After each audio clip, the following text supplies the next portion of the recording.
So guys today we will be discussing capacitors के questions जो JEE Main 2025 में आए थे। जनवरी और अप्रैल के जितने भी कैपेसिटर के क्वेश्चन आए थे हम सब डिस्कस करेंगे और बड़ा यूनिक तरीके से हम लोग इसे डिस्कस करने वाले हैं। यहाँ पे हम लोग मैंने भी इनके सोल्यूशंस पहले नहीं देखे हुए हैं। मैं आपको दिखाने वाला हूँ as an all India rank 15 मैं इन क्वेश्चंस को किस तरीके से अप्रोच करता, कहाँ पे फंसता, क्या तुक्के मारता, क्या करता, how would I would have solve this paper. So let's start. सबसे पहला क्वेश्चन अगर हम लोग देखते हैं तो हमारे को है two capacitors C1 C2 are connected in parallel to a battery. Charge time graph is shown for the below graph. ठीक है, इनको दिखाया गया दो कैपेसिटर तो चार्ज एक ही आना चाहिए था, बट ठीक है। The energy stored with them is U1 and U2 respectively. तो बेसिकली अगर आप देखिए एक connected in parallel to a battery, तो एक बैटरी के पैरेलल कनेक्ट किया हमने। तो आपको ये पता है कि अगर एक बैटरी है E तो C1E इसका चार्ज होगा और C2E इसका चार्ज होगा। अगर हम लोग सॉरी C1 वाला ये है तो C1E है, C2E है। तो एक चीज मुझे लग रही है C2 C1 से बड़ा है, तो ये दोनों गलत हो गई बातें। C2 C1 से बड़ा है। और पोटेंशियल एनर्जी की अगर हम लोग बात करते हैं तो हाफ CE² होता है, जिसका पोटेंशियल एनर्जी, जिसका कैपेसिटेंस ज्यादा है तो उसका पोटेंशियल एनर्जी भी ज्यादा होगा। तो पोटेंशियल एनर्जी U2 का ज्यादा होगा, तो U2 U1 से बड़ा है। तो इस पर्टिकुलर क्वेश्चन का जवाब हम फोर्थ आंसर ऑप्शन देंगे। ठीक है, तो दैट इज ग्रेट गाइस। मैंने ना टाइमर ऑन नहीं किया, आप अपने हिसाब से टाइमर कैलकुलेट कर लेना।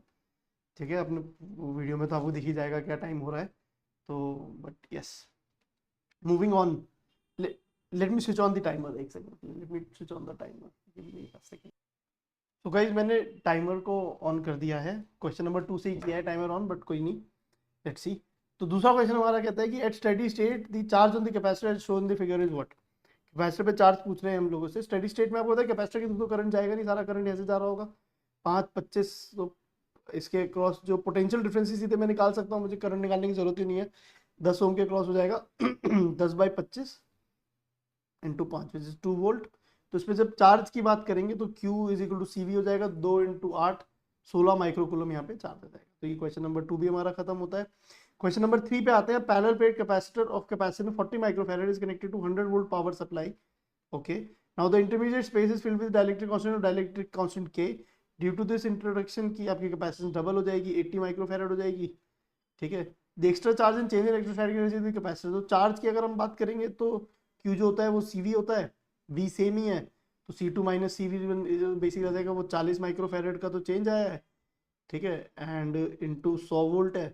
तो 4000 माइक्रोकुलम, वैसे 4000 मिलीकुलम, 4 मिलीकुलम। तो ऑप्शन ये ठीक ही होना चाहिए, बट फिर भी एनर्जी वाली भी चीज देख लेते हैं। हाफ CV², V सेम रहा है, तो हाफ C2 माइनस C1। अगर डेल्टा U की बात करेंगे तो C2 माइनस C1 आपका 40 माइक्रोफैरड है और V² आपका 10⁴ हो जाएगा।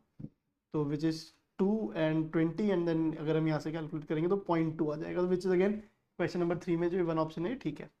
फिर हम क्वेश्चन नंबर 4 पे आते हैं। तो क्वेश्चन नंबर 4 जो कह रहा है consider parallel plate capacitor of area A, separation D है प्लेट्स के बीच में, इलेक्ट्रिक फील्ड E है, potential energy stored in the capacitor is. तो यार परमिटरी से पोटेंशियल एनर्जी तो हाफ CV² ही होती है। तो हाफ CV² में हाफ C की वैल्यू जो एप्सिलॉन नॉट A/D है। इलेक्ट्रिक फील्ड को आप V को ED लिख सकते हो, तो इसका स्क्वायर है।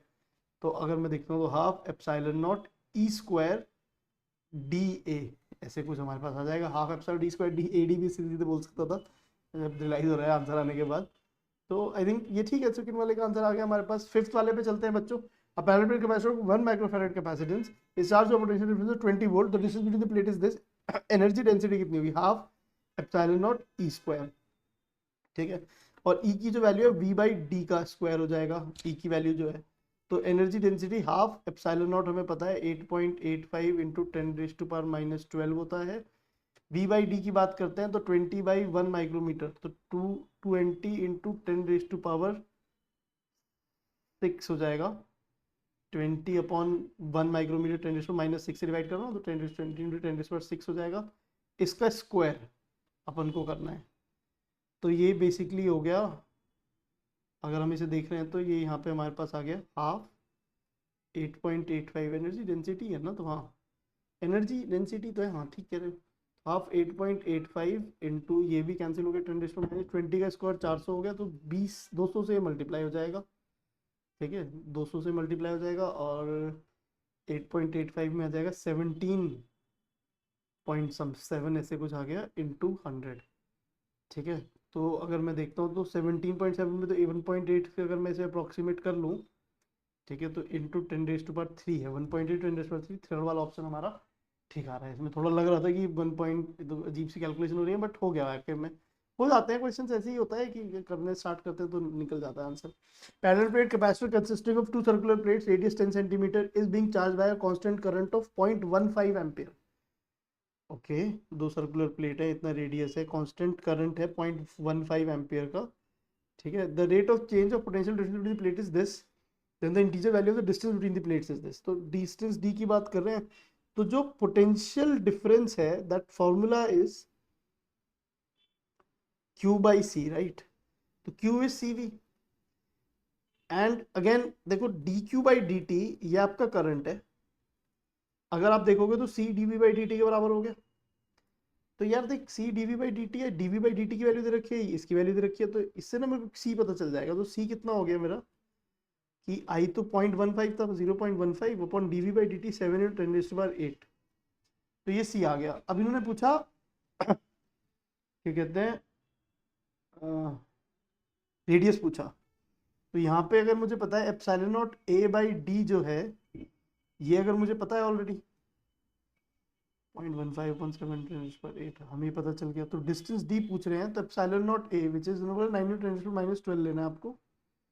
एरिया जो है एरिया निकालना था, नहीं एरिया तो हमें पता है π×r² हो जाएगा, π×0.1 का स्क्वायर हो जाएगा, ठीक है। अपॉन में आ जाएगा 0.15 और ऊपर न्यूमरेटर में आ जाएगा 7 × 10⁸ 8, ठीक है, बहुत अच्छी बात है।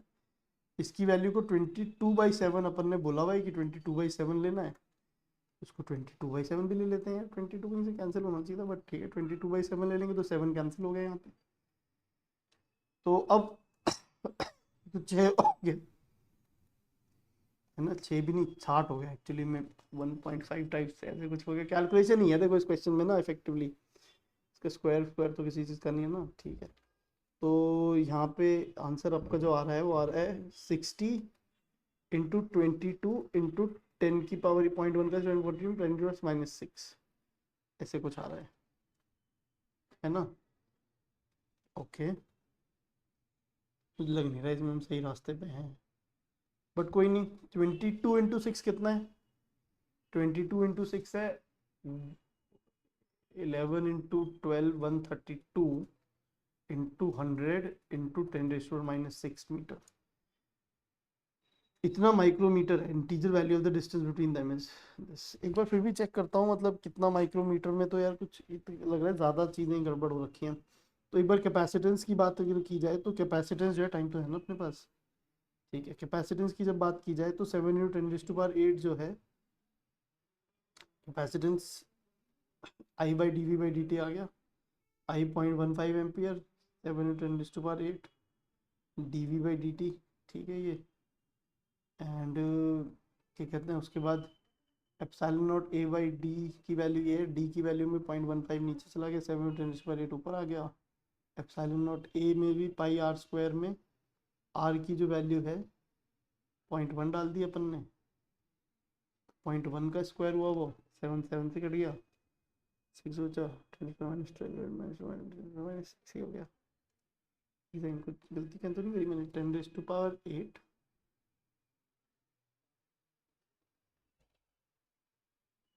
22 इंटू ये जो 10 है, ये सब कुछ गड़बड़ लग रही है, 10 कहाँ से आ गया वाला, तो एक सेकंड, 60 तो इसी से आ गया, ठीक है।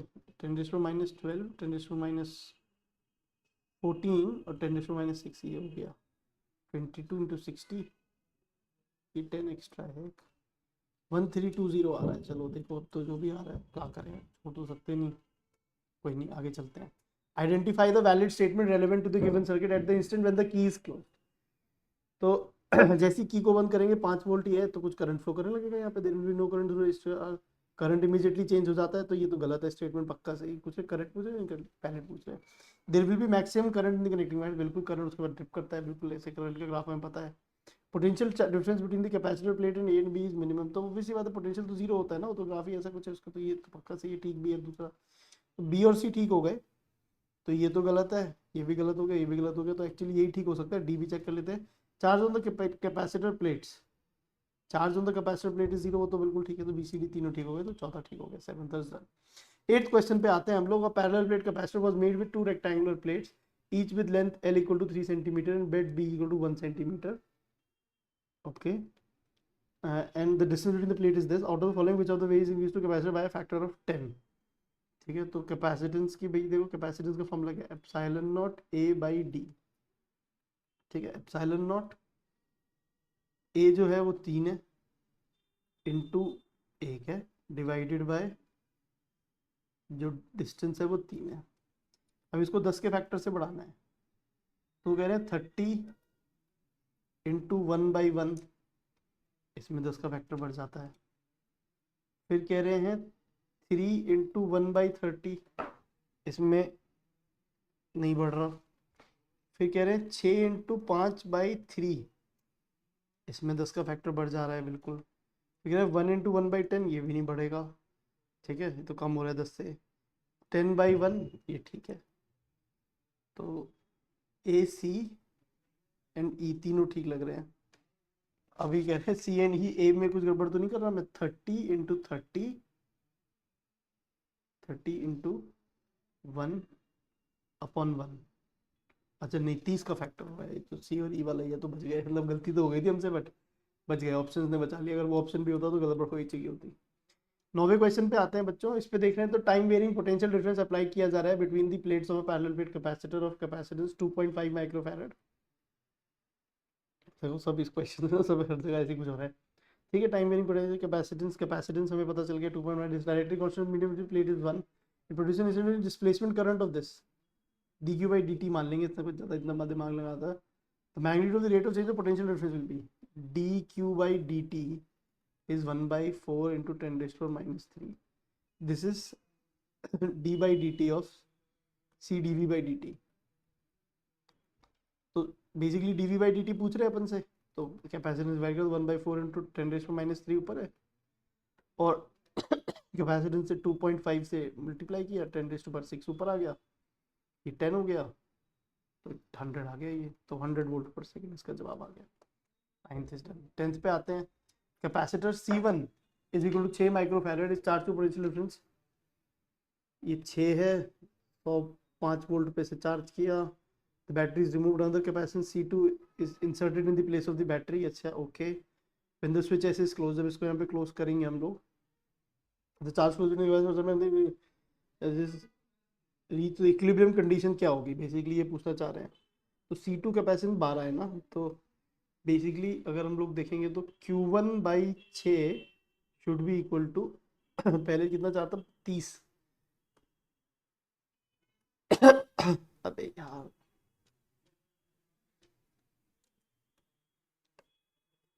30 अपॉन में 30 माइनस Q1/12, तो 2Q1 is equal to 30 minus Q1 आ गया, तो Q1 की वैल्यू 10 आ गई, तो इस पे 10 आ गया चार्ज, फिर 10 आ गया तो इस पे 20 आ गया, 10 और 20, 10 और 20, 10 और 20, 10 और 20, ये ठीक हो गया 1/12। ठीक है, तो ये 10 क्वेश्चन अपने सॉल्व हो गए जनवरी वाली शिफ्ट के। 12 मिनट प्लस 1 मिनट पहले वाले का 13 मिनट हो गया हमारा ऑलमोस्ट टाइम। फरवरी से अप्रैल वाले क्वेश्चन भी देखते हैं। Using a battery of 100 micro picofarad capacitor charge to 60 volt, then the battery is removed. After that second uncharged capacitor is connected to the first capacitor in parallel. Okay, 100 picofarad का capacitor है, इसको आपने 60 volt पे charge किया, battery को remove कर दिया, second uncharged capacitor connected first capacitor in parallel. Assuming कि भाई उसका दे नहीं रखा कि सेकंड कैपेसिटर जो है वो 100 पिकोफैरेड का, ये नहीं है, मान लेते हैं कि 100 का ही होगा, नहीं दे रखा तो और तो क्या ही करना होगा।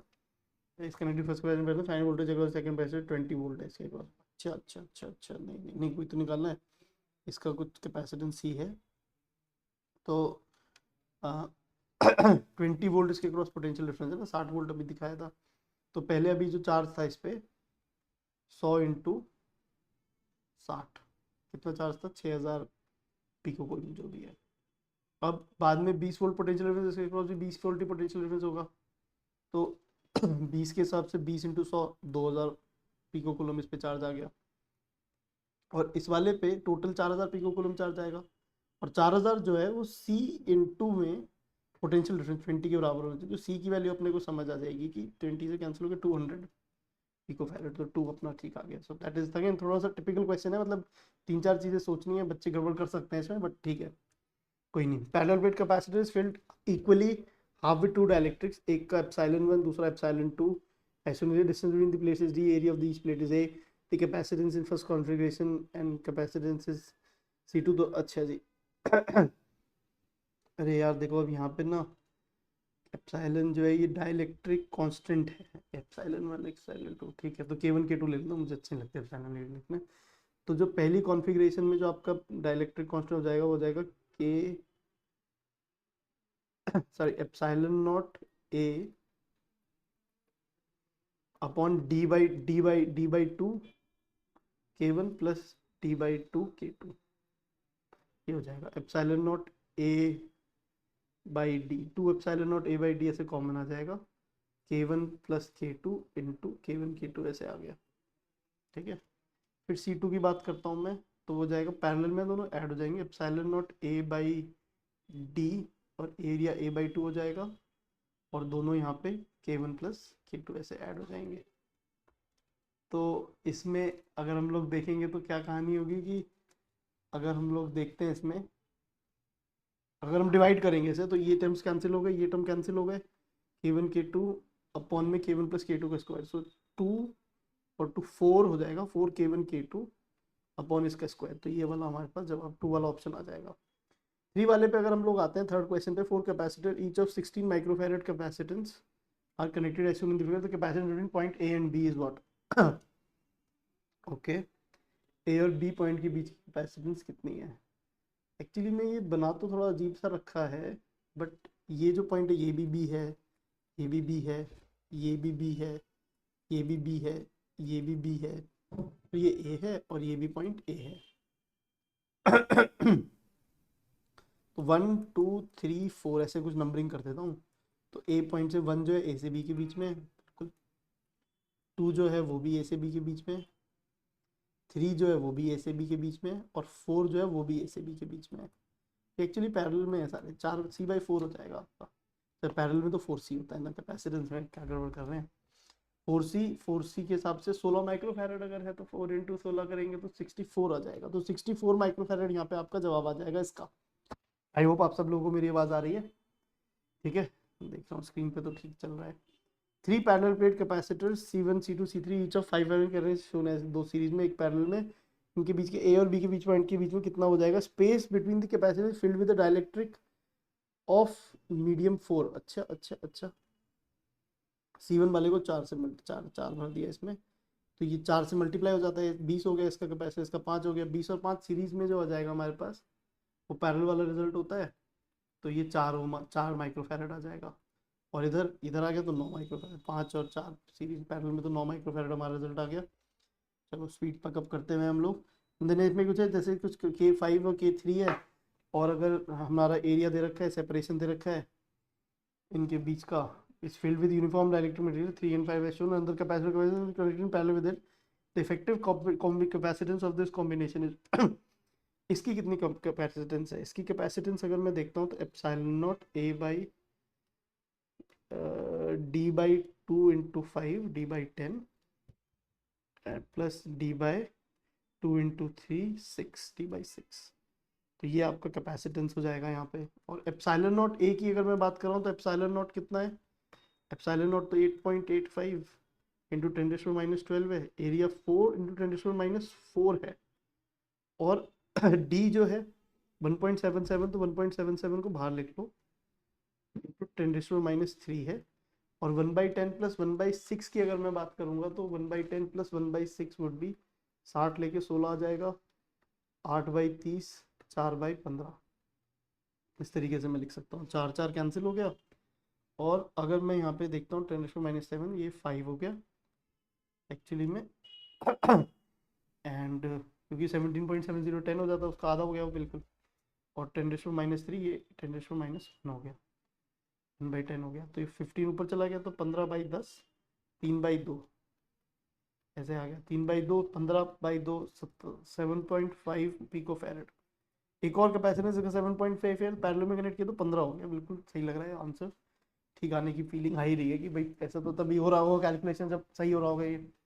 फिर आते हैं parallel plate capacitor has charge 5 × 10⁻⁶ coulomb. A dielectric slab is inserted between the plate and almost fills the space between them. Okay.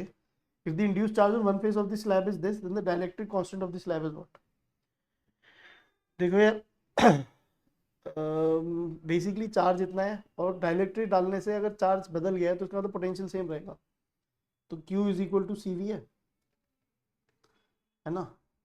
तो V सेम है, तो Q की जो वैल्यू है पहले 5 × 10⁻⁶ जो है वो C0 × V है, और फिर अब KC0 V हो जाएगा, Q जो है 4 × 10⁻⁶।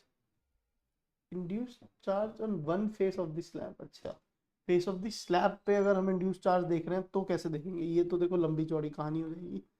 Charge on one face of the slab, अब देखो फिर हम भी कैपेसिटेंस हम मानेंगे कि भाई इस पे इतना चार्ज है 5 × 10⁻⁶।